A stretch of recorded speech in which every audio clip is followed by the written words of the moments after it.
بسم اللہ الرحمن الرحیم، لیکچر نمبر 50۔ آج انشاءاللہ ہم سورہ بلد پڑھیں گے۔ پہلے میں اس کا لفظی ترجمہ اور مختصر سی گرامر بیان کر دوں گا، اس کے بعد اس کی تفسیر۔ لا اقسم، میں قسم اٹھاتا ہوں، بہذا البلد، ہذا کا معنی ہذا، بلد کا معنی شہر، اور یہ آپ اسکرین پہ دیکھ بھی سکتے ہیں۔ اس کو ہم یہ کر دیتے ہیں، لا اقسم بہذا البلد وَأَنْتَ حِلٌّ بِهَذَا الْبَلَدِ۔ وَأَنْتَ کا معنی آپ، حِلٌّ کا معنی حلال ہونے والے، اور حِلٌّ کے دو معنی آتے ہیں، ایک ہے حل یحل حلولاً، حلال یحلل تھا اصل، حلول اس کا معنی ہوتا ہے اترنا، اور ایک ہوتا ہے حل، حلال کو کہتے ہیں، جو اردو میں جس کو ہم حلال کہتے ہیں۔ بِهَذَا الْبَلَدِ، بلد شہر کو کہتے ہیں۔ وَوَالِدٍ، واو کا معنی اور، والد کا معنی والد، ابا کو کہتے ہیں۔ وما، اور وہ چیز، ولدا، ضربہ کی طرح، ولدا یعنی اور قسم ہے والد کی، وما اور اس چیز کی، ولدا جس کو جنو، ضربہ کی طرح۔ لقد، تحقیق، خلقنا، پیدا کیا ہم نے، الانسان، انسان کو، فی کبد، کبد کہتے ہیں مشقت کو، کبد مشقت۔ ایحسب، آ کا معنی کیا، یحسب، حسیبہ یحسب، اس کا معنی ہوتا ہے گمان کرنا، سمیع یسمع کی طرح۔ ان کا معنی کہ، لن یقدرا، لام نون زبر لن جب کسی پر لگتا ہے تو اس کا معنی ہوتا ہے ہرگز نہیں کرے گا۔ لن یقدرا، ہرگز قادر نہیں ہے، قدر یقدر قدرتاً، ضرب یضرب کی طرح، اس کا معنی ہوتا ہے قادر ہونا، قدرت ہونا۔ لن یقدر علیہ، اس پر، احد، کوئی بھی، یعنی وہ گمان کرتا ہے کہ ہرگز کوئی بھی قدرت نہیں رکھے گا اس انسان پر، احد، کوئی بھی۔ یقول، انسان کہتا ہے، اہلکتو، ہلاک کر دیا میں نے، اہلکتو اکرمتو کی طرح ہے، ضربتو کا معنی میں نے مارا، اکرمتو کا معنی میں نے اکرام کیا، اہلکتو کا معنی میں نے ہلاک کیا۔ مالن، مال، مال کو کہتے ہیں لبدا، لبدا کہتے ہیں بہت زیادہ، لبدا کا کیا مطلب ہے، بہت زیادہ۔ ایحسب، کیا وہ گمان کرتا ہے، ان، اس بات کا، لم یرہ، لم یرا، لم یضرب، اس نے نہیں مارا، یرا اصل میں تھا یرایو، یسمعو کی طرح، اس کا معنی کیا ہے، دیکھنا۔ کس سے نکلا یہ، رؤیت سے، ہو چکا ہے نا پہلے کئی دفعہ، تو یرایو کو پڑھتے ہیں یرا، تو لم یرا کہ نہیں دیکھا، ہو اس انسان کو، احد کسی ایک نے، یعنی انسان یہ سمجھتا ہے کہ اسے نہیں دیکھا کسی ایک نے بھی۔ الم، کیا نہیں، نجعل، بنایا ہم نے، نضربو کی طرح، لہو اس انسان کے لیے، عینین، دو آنکھیں، عین آنکھ کو، عینین دو آنکھیں، عینان بھی کہتے ہیں، عینین بھی کہتے ہیں۔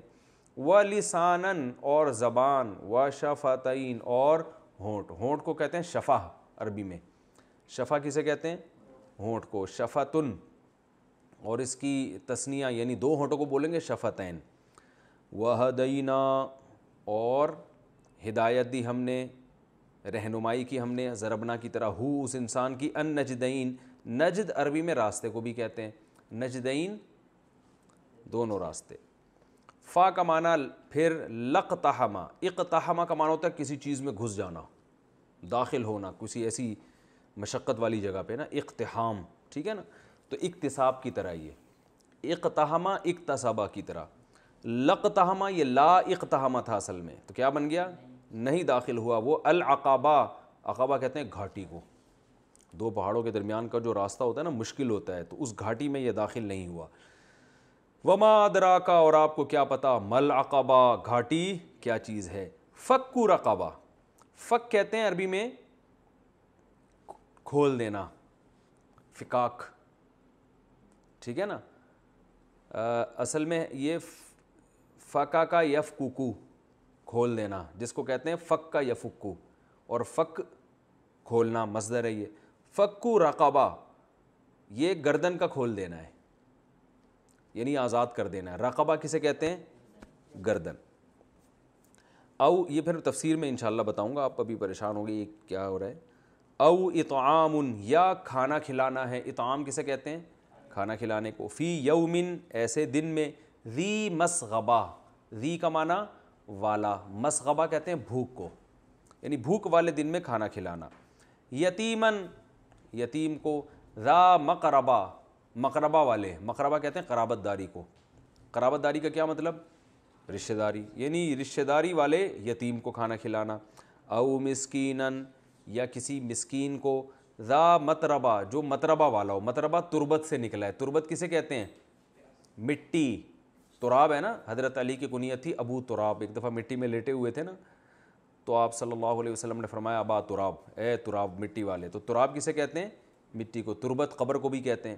تو متربہ اسی سے نکلا ہے. خلقک من تراب ہے نا, کہ انسان ہم نے تمہیں بنایا کس سے؟ مٹی سے.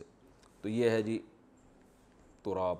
ثم کانا پھر وہ تھا, من الذین آمنوا ان لوگوں میں جو ایمان لائے, وتواصوا اصل میں تھا تواصیوا تزاربوا, ٹھیک ہے نا, باب تفاعل باب تزارب, تزارب یا تزاربو ہے نا, تو تزارب تزاربا تزاربو.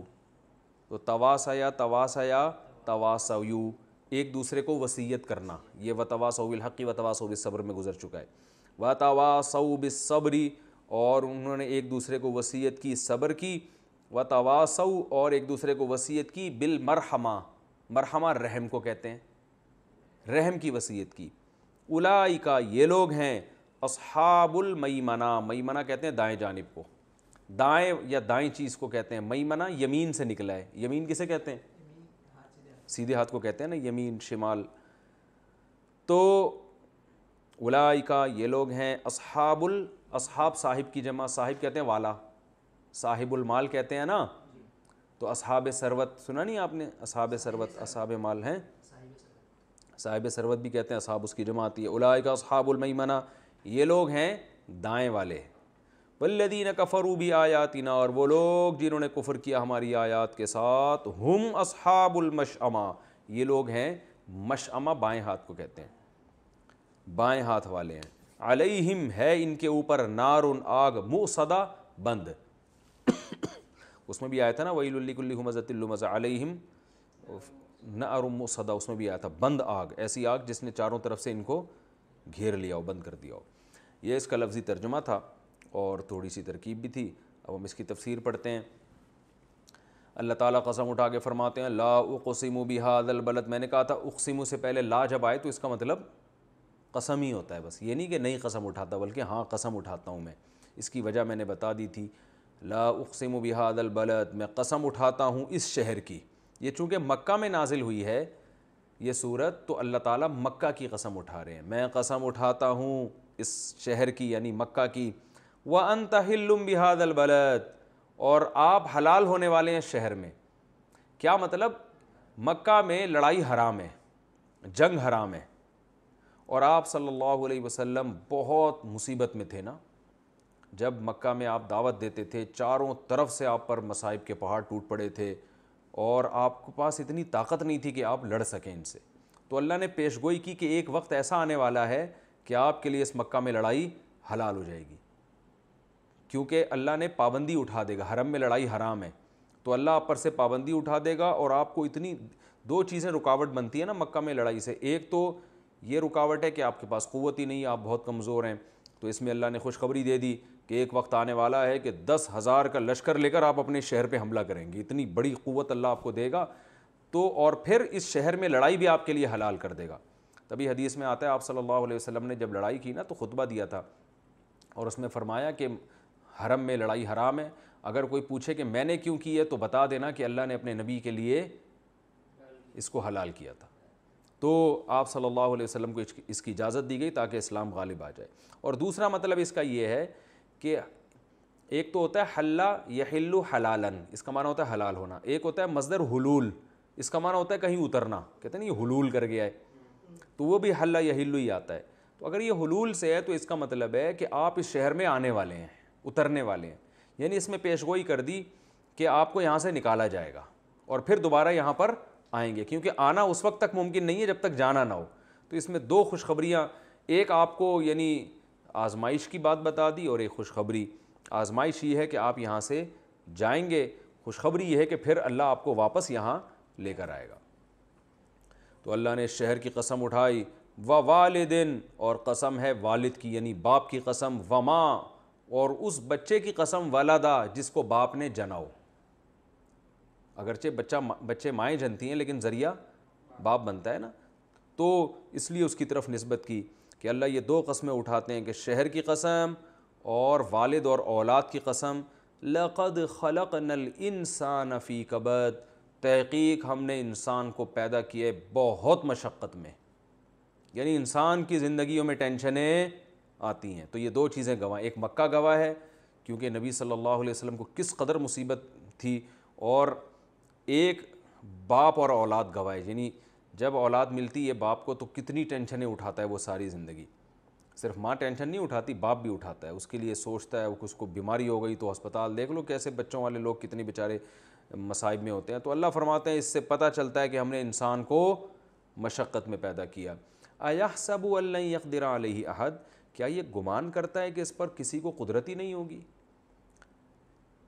کیا مطلب کہ خود تمہاری حیثیت سے پتہ چل رہا ہے کہ تم کتنی مصیبتوں میں وقت گزارتے ہو، اس کا مطلب تم کسی کے غلام ہو، تم آزاد نہیں ہو، تم پر کسی کو قدرت ہے جو تمہیں آزمائشوں میں ڈالتا رہتا ہے، اور تم یہ سمجھتے ہو کہ مجھ پر کسی کو قدرت نہیں ہے۔ اگر نہیں ہوتی تو تم مختار ہوتے نا، مختار کل ہوتے، تمہارے سامنے سارے اختیارات ہوتے اور تمہیں کوئی کسی قسم کا نقصان نہیں پہنچا سکتا۔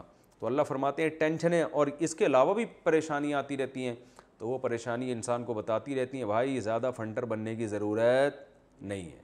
تو ہم جو فنٹر بن جاتے ہیں نا، میں یوں، آگے اللہ بتا رہے ہیں تم، انسان کہہ سکتا ہے اللہ میں تو مانتا ہوں کہ میرے اوپر کسی کو قدرت ہے، تو اللہ فرماتے ہیں تم باتیں اس قسم کی کرتے ہو جس سے تمہارا انداز تکبرانہ ہے، اور جو غلام ہوتا ہے اس کا متکبرانہ انداز نہیں ہوتا۔ وہ کیسی باتیں کرتے ہو؟ یقولو، یہ انسان کہتا ہے، اہلکت مالا لبدا، میں نے اتنا مال ہلاک کر دیا۔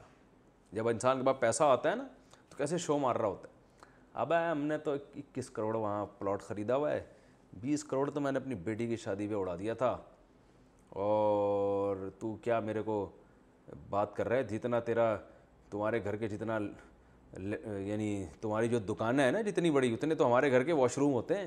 اس قسم کی لوگ باتیں پھینکتے ہیں نا۔ تو اللہ فرماتے ہیں انسان کے انداز دیکھو کیسی باتیں کر رہا ہے۔ جو غلام ہوتا ہے نا جسے یہ سب چیزیں بھیک میں ملی ہوئی ہوتی ہیں، وہ اس طرح کی بڑی بڑی باتیں نہیں کرتا۔ تو انداز تمہارا لگ رہا ہے کہ تم مختار کل ہو، حالانکہ ٹینشنوں میں تمہاری زندگی گزرتی ہے۔ تو اللہ فرماتے ہیں یقول اہلکت مالا لبدا، کہتا ہے میں نے اتنا مال اڑا دیا ہے۔ ایحسب ان لم یرہ احد، کیا یہ گمان کرتا ہے اسے کوئی نہیں دیکھ رہا؟ جسے دیکھ رہا ہوتا ہے نا اللہ، جس کو یہ گمان ہو کہ میرے اوپر کوئی خدا ہے جو مجھے دیکھ رہا ہے، وہ اس قسم کی بڑی بڑی باتیں نہیں کرتا۔ اس کی مثال ایسے جیسے کسی سیٹھ صاحب نے کسی بھیکاری کو کروڑوں روپے دے دیے، خوب اچھا سوٹ پہنا دیا، خوب، وہ بیچارہ دھوتی بنیان میں آیا تھا 5 روپے مانگنے کے لیے، اس نے کیا کیا، اسے گاڑی دے دی، نہلا دھلا کے 3 پیس سوٹ پہنا دیا، جیب میں پیسے ٹھوس دیے۔ اب کیا ہے، وہ بھیکاری باہر جا کے شو مار رہا ہے، ابے میں نے یہ کر دیا، ابے میں نے یہ گاڑی میری، یہ میرا، وہ میرا۔ تو جب سیٹھ دیکھ نہیں رہا ہوگا نا پھر تو یہ کام کرے گا، لیکن جب سیٹھ جس نے دیا دیکھ رہا ہوگا تو کبھی نہیں کرے گا، بلکہ کہے بھائی یہ تو سارا ان کا ہے۔ تو اللہ فرماتے ہیں میں نے تمہیں یہ ساری چیزیں دیں اور تم بڑی بڑی بھونگیاں مار رہے ہوتے ہو، میں یوں، اور غریبوں کو دبا رہے ہوتے تکبر کر کے۔ ایحسب ان لم یرہ احد، کیا تمہارا یہ گمان ہے کہ کوئی اسے دیکھ نہیں رہا؟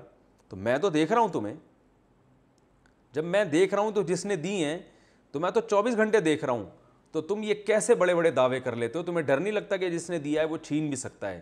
تو ہم سب کو یہ چیزیں بھیک میں ملی ہیں، ہمیں اس پہ اترانا نہیں چاہیے۔ آگے اللہ فرماتے ہیں تم دولت کی بات کر رہے ہو، ہم نے تو تمہارے جو جسم باڈی کے پارٹس ہیں نا وہ بھی بھیک میں ہم نے تمہیں دیے ہیں، یعنی جو چیزیں تم سمجھتے ہو کہ تو خالصتاً میری ہیں وہ بھی تمہاری نہیں ہیں۔ آگے فرمایا الم نجعل لہ عینین، کیا ہم نے نہیں بنایا اس انسان کے لیے 2 آنکھیں؟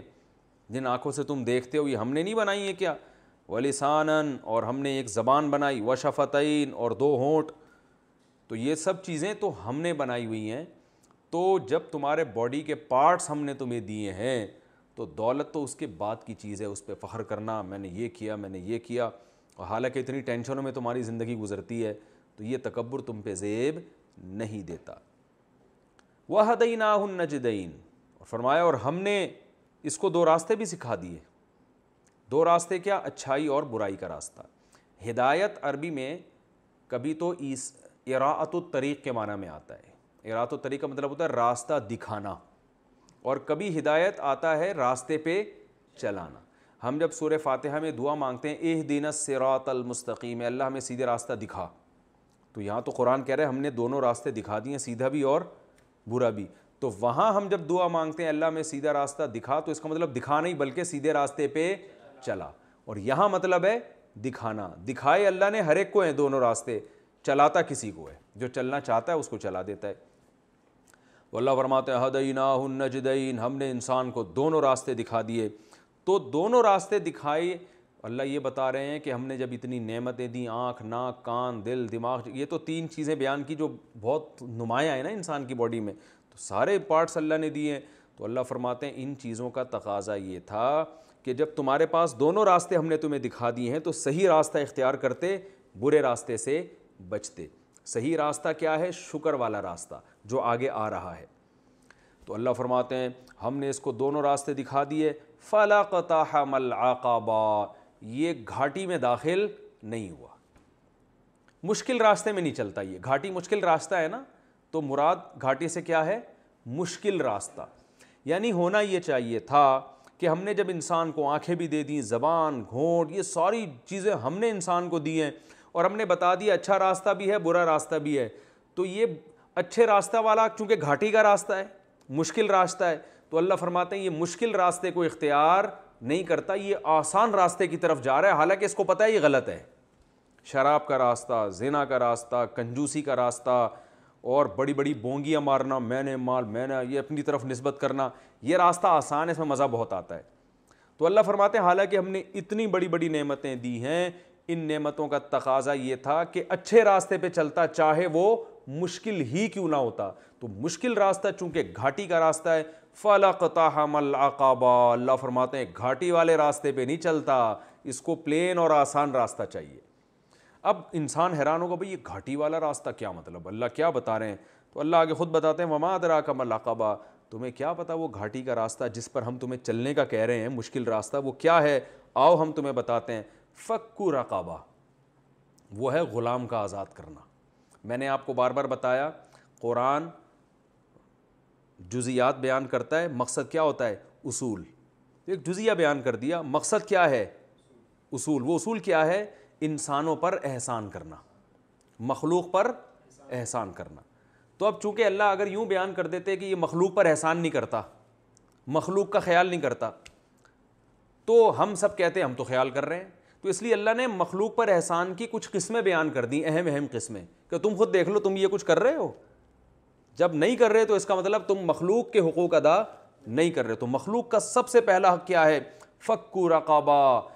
رقبہ گردن جو ہوتی ہے نا، کسی کی پھنسی ہوئی ہے، اس پھنسی ہوئی گردن کو آزاد کراؤ. کیا بلاغت ہے، یعنی غلام کو غلامی کے طوق سے نکالو.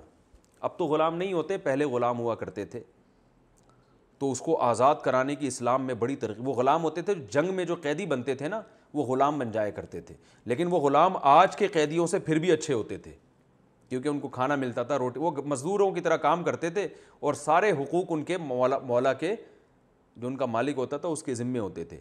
تو اللہ فرماتے ہیں فَكُّ رَقَبَةٍ، غلام کو کیا کرو.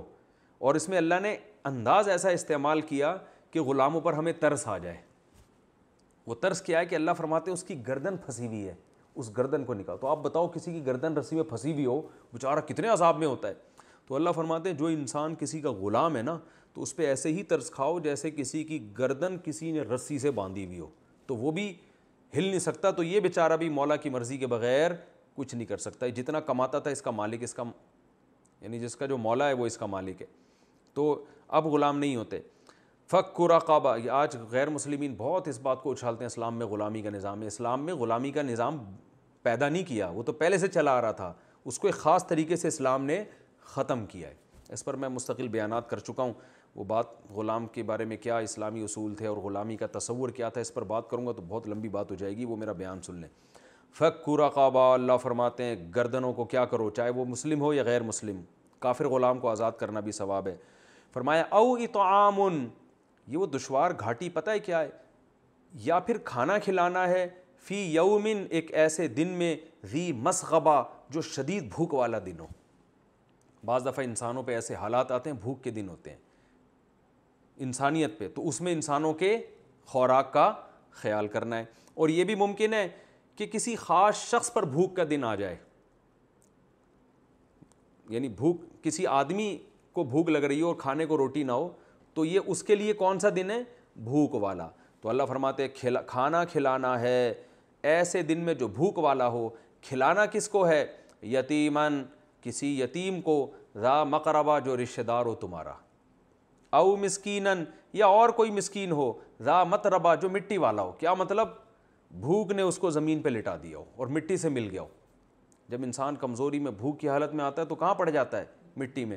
تو یہ قرآن کا انداز ایسا پتہ ہے کیوں ہے؟ ہمیں ان کی حالت پر طرز دلانے کے لیے کہ بھائی تم سرچ کرو گے، سروے کرو گے تو تمہیں پتہ چلے گا کتنے مسکین ایسے ہیں جو بیچارے مٹی میں پڑے ہوئے ہیں، اٹھنے کی طاقت نہیں ہے ان میں۔ تم سرچ کرو گے تو تمہیں اپنے رشتہ داروں میں ایسے یتیم نظر آ جائیں گے جن کے پاس کھانے کو نہیں ہے۔ اور پھر میں نے بتایا قرآن جب کھانے کا ذکر کرتا ہے تو مراد کھانا نہیں بلکہ بنیادی ضرورت۔ تو کچھ کسی کے پاس علاج کے پیسے نہیں ہوں گے، کسی کے پاس جو ہے وہ رہائش کی جگہ نہیں ہوگی، ٹھیک ہے نا، جو بھی انسان کی بنیادی ضرورت ہے۔ تو یتیم کو پہلے ذکر کیا اور قرابت دار خاص طور پر، کیونکہ اس کا حق پہلے ہے۔ جس کا باپ مر جائے اور وہ قرابت دار بھی، رشتہ دار بھی ہو، تو دو اس میں وجوہات ہیں، ایک تو یتیم ہے، دوسرا آپ کا رشتہ دار۔ تو رشتہ داروں کا حق بھی شریعت میں پہلے، یتیموں کا بھی پہلے۔ اس کے بعد اللہ نے دوسرے مسکین کو ذکر کیا۔ تو اللہ فرماتے ہیں یہ کام جب تک نہیں کرو گے تو اس کا مطلب تم اس گھاٹی میں داخل نہیں ہوئے، اور ہم نے جو تمہیں جو دو آنکھیں، زبان اور ہونٹ دیے ہیں، اس کا حق تم نے ادا نہیں کیا۔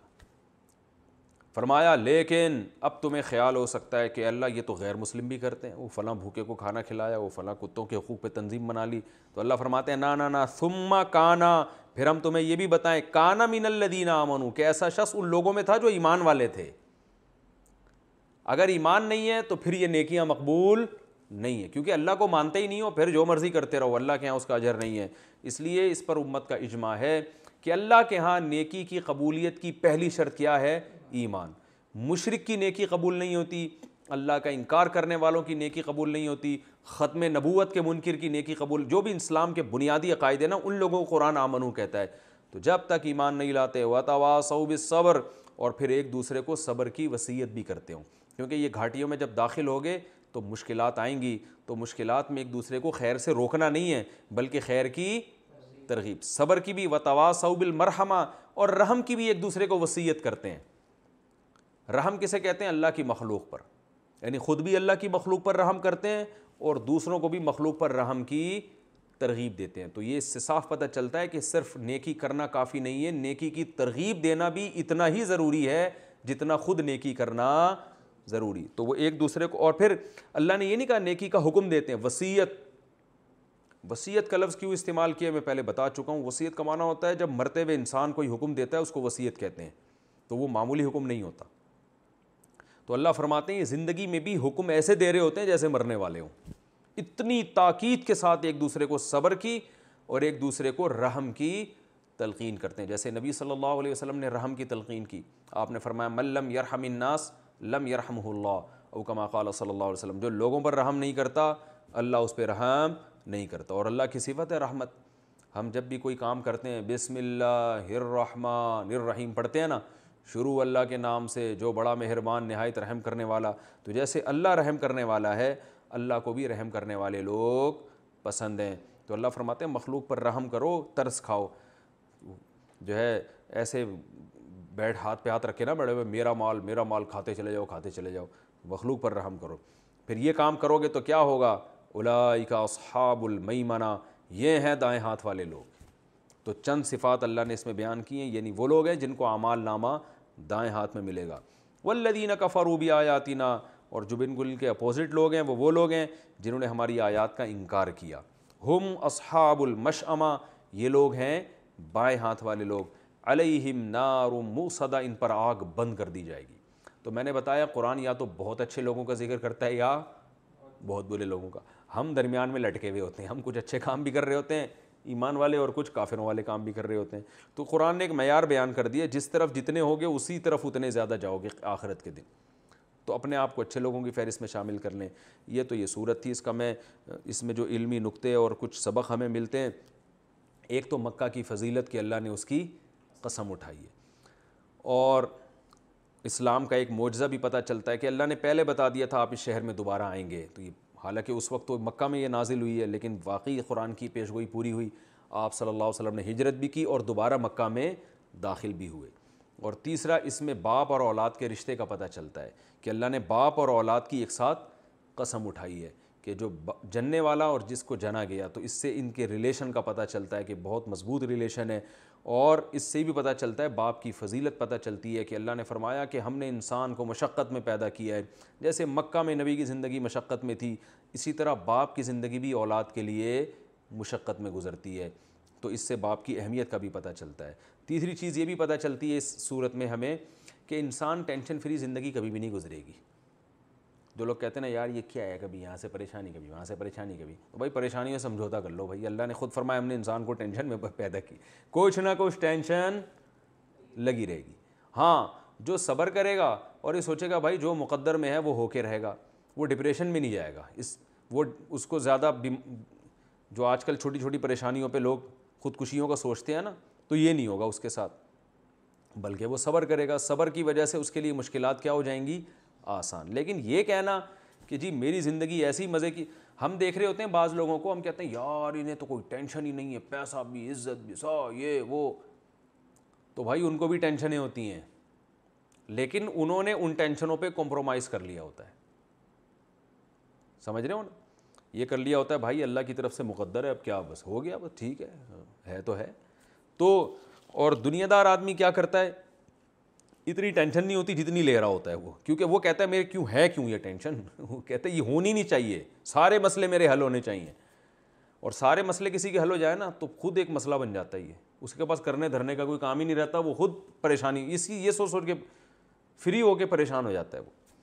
تو اس لیے بھائی یہ تو ہوگا، کچھ نہ کچھ چلتا رہے گا، کبھی یہ کبھی وہ کبھی فلانا کبھی ڈمکانا، مسائل چلتے رہیں گے. اور اللہ نے اس سے استدلال کیا، دیکھو اس سے پتہ چلتا ہے کسی کو تم پر قدرت ہے جو تمہاری چلنے نہیں دیتا. کوئی ہے جو تو ایحسب ان لن یقدر علیہ احد، انسان سمجھتا ہے کہ مجھ پر کسی کو قدرت ہی نہیں ہے. اللہ فرماتے ہیں دماغ سے نکال دو، تمہارے اوپر کوئی ہے جو تمہیں تمہاری نہیں چلنے دے گا. ہم سوچتے ہیں یہ کریں گے، اللہ کچھ اور سوچ رہا ہوتا ہے. فرمایا کیا تھا یقول، اس تیسرا یعنی چوتھا نقطہ یہ. پانچواں نقطہ شو بازی، میں نے یہ کر دیا، میں نے اتنے کروڑ کا پلاٹ، میں نے، تو یہ شو بازیاں اللہ کو پسند نہیں ہیں. شکر ادا کرنا چاہیے بھائی اللہ کا فضل ہے، ہم تو بھکاری ہیں اللہ کے، اللہ نے ہمیں فضل دے دیا اور دیکھو اللہ نے ہمیں یہ نعمت بھی دے دی، وہ نعمت کے طور پہ ٹھیک ہے. اور اس سے آنکھ، زبان اور ہونٹوں کی نعمت کا پتہ چلتا ہے. اللہ نے یہ تین نعمتیں بیان کی. آنکھ سے انسان دیکھتا ہے، زبان سے انسان بولتا ہے، اور ہونٹ انسان کی باڈی میں خوبصورتی کا ذریعہ بنتے ہیں. ہونٹ بھی بولنے میں انسان کو مدد دیتے ہیں. اور ایک اہم نقطے کی بات یہ پتہ چلتی ہے کہ اللہ نے اس میں اسلام کو جو ڈیفائن کیا ہے نا، وہ دو چیزیں، غریبوں کو آزاد کرنا اور دوسرا غریبوں کو کھانا کھلانا. تو اس سے پتہ چلتا ہے اسلام انسانیت کا کتنا خیر خواہ ہے. یعنی اللہ نے فرمایا ہم نے دو راستے دے دیے اور یہ مشکل راستے کو اختیار ہی نہیں کر رہا. اور مشکل راستہ ہے کیا؟ غلام کو آزاد اور انسان کی بنیادی ضرورتوں کو پورا کرنا. تو یہ جذبے ہونے چاہیے. غلام کو آزاد کرانے میں آج کل غلام نہیں ہے، لیکن غلامی والا سلوک بہت سے لوگوں کے ساتھ ہے. کسی بھی ایسے شخص کو جب آپ غلامی کے طوق سے نکالیں گے تو بھی اسی آیت میں انشاءاللہ داخل ہوں گے. اندرون سندھ آپ کو پتہ ہے بہت سے سیٹھوں نے غریبوں کو سود پہ قرضے دیے ہوئے ہیں. وہ بیچارہ غریب لاکھوں روپے لے کے زمینوں پہ کام شروع کرتا ہے، قرضہ ادا کرنے کی اس میں صلاحیت نہیں ہوتی نہ سود، تو وہ پھر جو ہے نا اس کے جس نے قرضہ دیا ہوتا ہے نا وہ اس کو جکڑ کے رکھتا ہے، اس سے اپنے بہت سارے کام لیتے ہیں. یہ بھی تو ایک قسم کا سود ہے نا کہ بھئی قرض والے سے تو صرف قرضہ لے سکتے ہو، اضافی کوئی خدمت نہیں. تو بیچارے قرضوں میں دبے ہوئے ہوتے ہیں، تو ان کو کیا کرتے ہیں کہ غلام بنا لیتے ہیں. تو ہم نے دیکھا ہے الحمدللہ بعض علماء نے اس پہ بھی کام کیا، بہت سے ہاریوں کا قرضہ ادا کر کے نا کسانوں کا، ان کو اس غلامی سے نکالا ہے. تو یہ بھی انشاءاللہ اسی طرح کا ثواب ملے گا، ان کو بھی انشاءاللہ اسی طرح کا ثواب ملے گا. اور کوئی بھی کسی طرح کوئی پھنسا ہوا ہے بیچارہ قرضوں میں یا کسی کی غلامی میں کسی بھی طرح سے آیا ہوا ہے، قیدیوں کو آزاد کرانا بھی اس میں، وہ بھی تو غلامی میں ہی پھنسے ہوئے ہوتے ہیں. تو کسی بھی لحاظ سے کوئی بیچارہ محتاج ہے تو اس کو آزاد کرانا انشاءاللہ اسی کا اس میں ثواب ملے گا۔ اس میں ایمان کی اہمیت کا پتہ چلتا ہے کہ جتنے بھی آپ کے اچھے اعمال ہو جائیں، جب تک ایمان نہیں ہے تو وہ اعمال، قرآن میں دوسری جگہ اللہ نے فرمایا کرمادن، ایک راکھ کے ڈھیر کی طرح ہیں۔ غیر مسلموں کے جو اعمال ہوتے ہیں نا، یہ بھی کیا، یہ بھی کیا، اسپتال بنا دیا، اللہ فرماتے ہیں چونکہ اللہ پر ایمان نہیں ہے تو قیامت کے دن اللہ کہے گا جس کے لیے کیا تھا اس سے اجر لے لو، جس کے لیے کیا تھا اس سے اجر۔ وہ کہیں گے اگر ہو سکتا ہے بہت سے کہ ہم نے آپ کے لیے کیا تھا، تو اللہ کہیں گے چونکہ میرے علاوہ کسی اور کو بھی معبود مانتے تھے نا، اللہ مانتے تھے، خدا مانتے تھے، جاؤ اب اس سے اجر لو، ہم نہیں دیں گے۔ اس لیے غیر مسلم کی ساری نیکیاں، ہاں دنیا میں غیر مسلم کو نیکی کا اجر مل سکتا ہے، دنیا میں اللہ تعالیٰ اس کو کچھ نعمت دے سکتے ہیں، اس نے کچھ اچھے کام کیے تو اس کے بدلے میں اس کو نیکیوں کا اجر دنیا میں ملتا ہے۔ اور آخرت میں یہ ہوگا کہ آخرت میں اس کو نیکیوں کا اجر جنت کی صورت میں تو نہیں ملے گا، البتہ عذاب میں کمی ہوگی۔ یہ حدیث سے ثابت ہے کہ جو غیر مسلم اچھے اعمال کے ساتھ دنیا سے جائے گا اس کو کم عذاب ہوگا، جو برے اعمال کے ساتھ دنیا سے جائے گا اس کو زیادہ عذاب ہوگا۔